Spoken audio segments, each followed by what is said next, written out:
If a child you know is struggling with learning or reading issues, there's a couple tests, motor-based tests that I want you to actually check. So this first thing we're doing, we're looking for something called visual suppression. So these are red-green glasses, then we have a chart that matches up to that. So for example, this child can only see one color through one eye. So if he closes his left eye, he can only see one of those colors. So we know that if he can see the whole page, he's using both of his eyes together. Well, in this child's case, his eyes can't converge well enough. He doesn't have those motor skills to get his eyes to work together. So what actually happens is he's actually suppressing all the images from his right eye completely. So he's only using his left eye. That's why he's only able to point to the white colors on the diagram. So number one, check that, because if he's visually suppressing all the time, it usually means they can't converge their eyes well enough.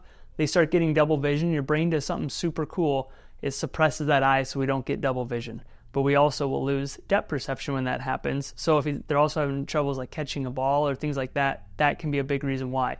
Number two is check for a reflex called an asymmetrical tonic neck reflex.